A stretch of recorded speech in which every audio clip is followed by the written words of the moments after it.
हर हर महादेव दोस्तों, स्वागत है आपका हमारे YouTube चैनल पर। आज की वीडियो में हम सुनेंगे शिव महापुराण श्री कोटि रुद्र संहिता का 33वां अध्याय घुश्मेश्वर ज्योतिर्लिंग की उत्पत्ति व महात्म्य।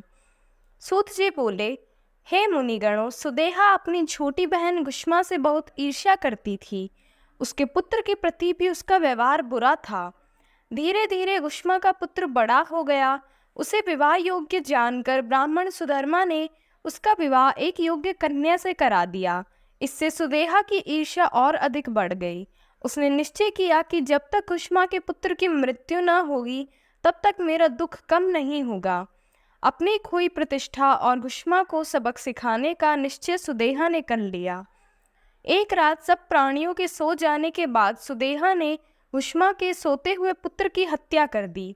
फिर उसके छोटे छोटे टुकड़े करके उसी तालाब में बहा आई, जहाँ घुश्मा प्रतिदिन शिव पार्थिव लिंग का पूजन के उपरांत विसर्जन करती थी। घर आकर सुदेहा आराम से सो गई। प्रातःकाल उठकर सुधर्मा भगवान शिव का पूजन करने चली गई। सुदेहा और घुश्मा भी अपने अपने काम में लग गई।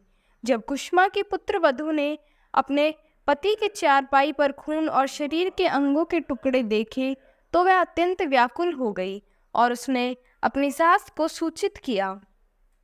वहां का दृश्य देखकर वह फौरन समझ गई कि किसी ने उनके पुत्र की हत्या कर दी है। यह जानकर घुश्मा जोर जोर से रोने लगी। सुदेहा भी उनकी देखा देखी आंसू बहाने लगी, परंतु मन में वह अपनी सौत के दुख से बहुत प्रसन्न थी। कुछ देर पश्चात सुधर्मा शिवजी के पूजन से वापस लौटे तो उन्हें सब बातों का पता चला। सुधर्मा घुश्मा से बोले, देवी, इस तरह से रोना छोड़ दो। अपने दुख को दूर करके अपना कार्य पूरा करो। भगवान शिव ने ही हमें कृपा करके पुत्र प्रदान किया था और वही उसकी रक्षा करेंगे, इसलिए तुम रोना छोड़ो और अपना नित्य कर्म करो। तब पति की आज्ञा मानकर देवी घुश्मा ने शिवजी के पार्थिव लिंगों का पूजन किया और उन्हें बहाने के लिए तालाब पर गई। जब लिंगों का विसर्जन करने के उपरांत वह मुड़ी तो उसने अपने पुत्र वहीं तालाब के किनारे खड़ा मिला।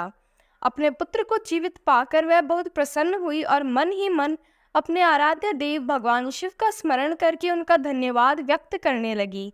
उसी समय भगवान शिव वहां प्रकट हो गए और बोले, देवी घुश्मा, तुम्हारी आराधना से मैं प्रसन्न हूँ। मांगो, क्या वर मांगना चाहती हो? तुम्हारी बहन सुदेहा ने ही तुम्हारे पुत्र की हत्या की थी, परंतु मैंने इसे पुनर्जीवित कर दिया है। मैं तुम्हारी सौत को उसकी करनी का दंड अवश्य दूंगा। भगवान शिव के वचन सुनकर घुश्मा बोली, हे नाथ, सुदेहा मेरी बड़ी बहन है, इसलिए आप उनका अहित ना करें। तब शिवजी बोले, तुम्हारी सौत ने तुम्हारे पुत्र को मारा, फिर भी तुम उसको दंड नहीं देना चाहती हो। यह सुनकर घुश्मा ने कहा, हे देवादिदेव, अपकार करने वालों पर भी उपकार करना चाहिए।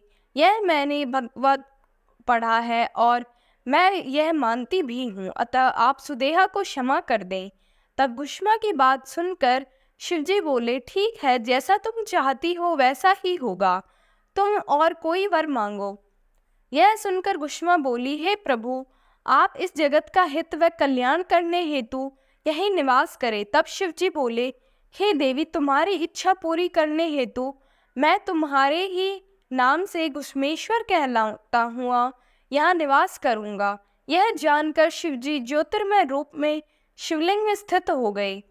वह सरोवर शिवालय नाम से प्रसिद्ध हुआ।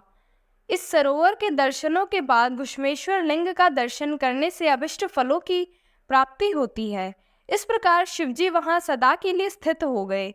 उधर सुधर्मा भी सुदेहा के साथ वहां आ पहुंचे और उन्हें सारी बातें ज्ञात हो गई। सुदेहा अपनी करनी पर बहुत लज्जित हुई और उसने सबसे क्षमा याचना की। उसके मन का मैल धुल गया। तत्पश्चात उन सब ने मिलकर शिवलिंग की 101 परिक्रमा की और उसके बाद सुखपूर्वक घर को चले गए। हे मुनियों, इस प्रकार मैंने आपको 12 शिव ज्योतिर्लिंगों की कथा एवं महात्म्य सुनाया। जो प्राणी भक्ति भावना से इसे सुनता अथवा पढ़ता है वह सब पापों से मुक्त हो जाता है और उसे भोग और मोक्ष की प्राप्ति होती है। ओम नमः शिवाय।